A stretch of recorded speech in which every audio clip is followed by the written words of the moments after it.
This is AJ, welcome back to the handyman process. In today's video, I'm going to talk about veterans, and specifically if you're a veteran, why I think you should become a handyman. And if you own a handyman company, why I think you should hire a veteran. Stay tuned.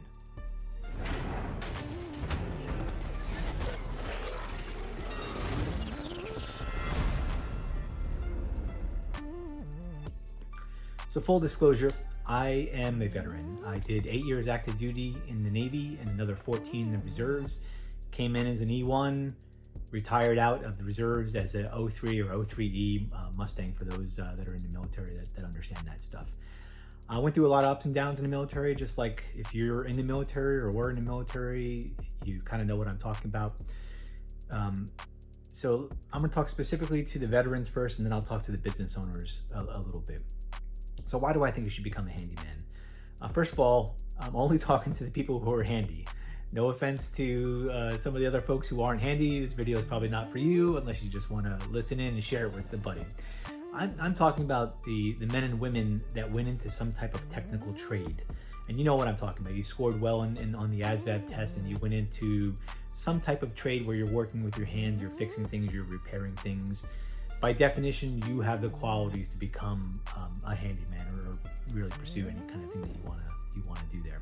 So I'm talking to that crowd. And it doesn't matter what service. Every service has MOSs or AFSCs or NECs that will put you into these types of technical jobs. So I'm talking specifically to that audience. I'm gonna tell a little bit about my story, why I didn't go directly into it after I got out of active duty, and then my reflection back on it now. So I got out of active duty as an E5 back in 2001. And I was an aviation electronics technician. I was also a flight engineer, air crewman. I loved working with my hands, and I've known that my whole life. I went to carpentry school when I was in high school. I went through the avionics technical schools. I loved working with my hands, but I didn't think it was possible for me to make a decent amount of money after I retired. I was getting some offers from different companies. A lot of alarm companies were reaching out to me for some reason, but the money just I didn't see the growth there. And then at the other hand, I said, well, I have the GI Bill. I can go back to college. And I'm still happy I took the GI Bill and I went to college. And I would recommend that for you unless you have kids and you want to pass it on to them. But let's see, what if I didn't go to college? What if I had gotten into the trades knowing what I know now? So at the time I was looking at, I got out as an E5. I wasn't making hardly any money. I saw a path with college, and I didn't really see a path with the technical trades.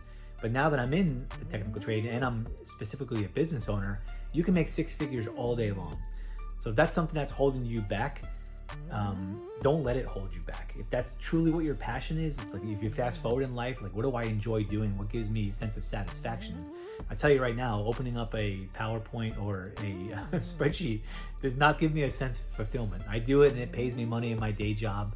But as a handyman, I'm working as a part-time handyman. But had I gone back, what I know now, I would have gone back and probably apprenticed under another company for a while, got the lay of the land, understood how the business side works, get some technical skills. And then I would have jumped out immediately and started my own company. What I want to talk about a little bit is if you're a veteran and you're in that transition stage, right? And I know how it goes because I went through the gauntlet of everybody. You can't get out. You're not gonna. What are you gonna do? Especially for the guys who aren't retiring. I'm talking more specifically the guys that are doing 4, 5, 6, 10 years, whatever. It's scary when you get out, right? So what I'm gonna recommend is if you have the flexibility in your schedule to work part-time as a handyman, go ahead and do it right now, wherever you are. Stick to a couple of simple jobs that you definitely know how to do. You don't even have to charge a whole lot, right? You just get the experience of the process of doing it. Watch some of my videos. I'll put links in here as I'm going through this thing about some of the software that you can run, some of the processes, how to estimate, how do you pay yourself. Like there's a whole bunch of questions when you do this that you don't know that I try to answer through my channel. But I recommend you go ahead and if this is something you're passionate about, give it a shot. The first couple of handyman jobs I did, I knew immediately this is what I'm supposed to be doing. This is what fulfills me. This is the kind of job that I like doing. And now that I've been in it for a while, and as being a veteran and talking to fellow vets all the time, I want to give back. I want to share. something that new veterans have that I didn't have when I got out is this skill bridge program. And for the veteran, or for the folks that are in, or veterans, you're probably familiar with this. For people who aren't familiar with it, the U.S. military now allows, and I'm not a skill bridge expert. If you are, please go ahead and drop a comment down in the box, or put more information in, or link me to another video or something that talks a little bit more about this program. But my understanding of the program is it helps you bridge the gap between being in the military and being in the civilian world, and allows you to kind of intern for different organizations. And most people are going the white collar route, right? They're going to work for a defense contractor or something a little bit more safe and stable, and they want to transition into that.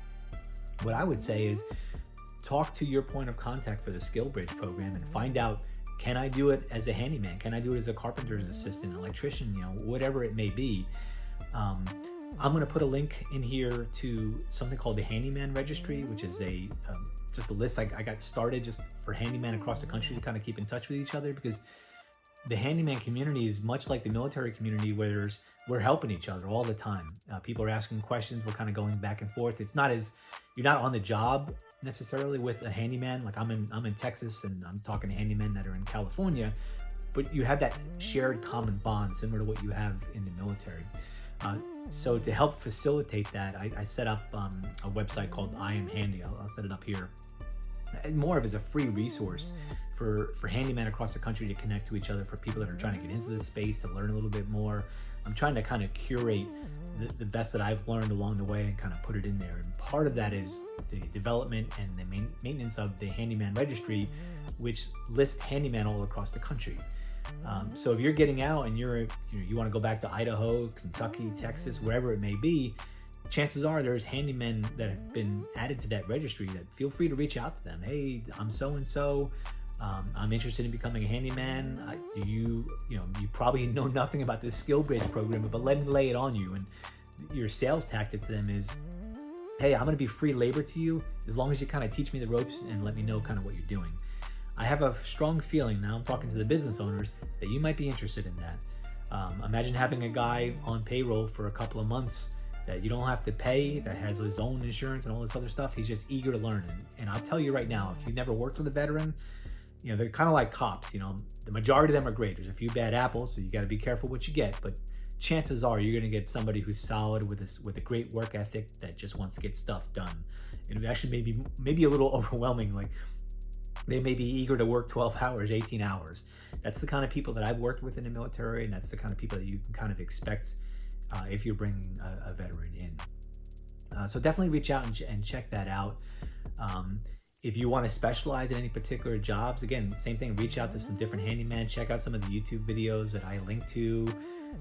There's multiple avenues you can work in this space. If you don't like working directly with people, you can go the property manager route and just get your work orders from that. If you do like working with the people, you can do that. If you only like doing gutter cleaning, I don't know anybody that likes just doing that, but whatever your jobs may be. I know a guy that does nothing but doors, loves doors, makes a killing, right? Make $1,500 a day just taking care of doors. So play around in that space a little bit, figure out what kind of niche you want to get into and what works for you.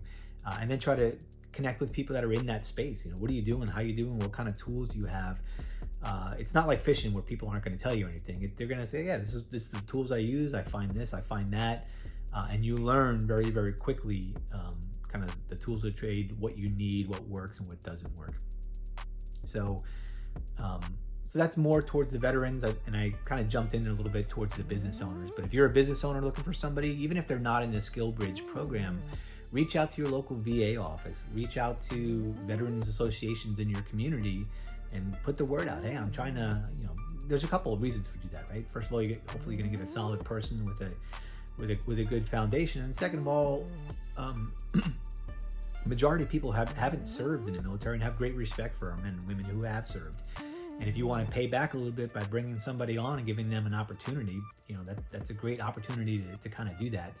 I would recommend you go check out the Skill Bridge program that I'm talking about and try to get your company registered. Again, I'm not an expert in that, so you have to do your own research. I'll try to find a link to kind of a starting point and put it in the video description for you. But look into it, and then start doing some recruiting through that, because I do know from the handyman business owner side, it is tough to find people. Find people that aren't drunk, high, that show up to work. Like if you get somebody that just came, especially just came out of the military, guaranteed they're not, unless they got discharged for some bad reason, they're not drunk, they're not high, they're coming out, they're going to show up on time. That's just the mentality that we're used to after you serve for a while. So anyway, I figured I'd make this video because Veterans Day is coming up pretty soon. I'm a big advocate. I had to pull this stuff out of my closet. It's been a while. Even the thumbnail, I had to dig through and find out some of my medals and some other things just to put a thumbnail picture together. But it's something that's been on my mind for a long time that I want to share with some of the veterans out there.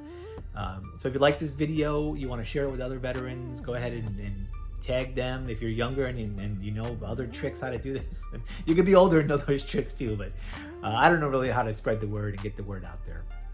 But I don't see a lot of people catering to military veterans to kind of bring them into the handyman community. And I'm formally inviting you to do that.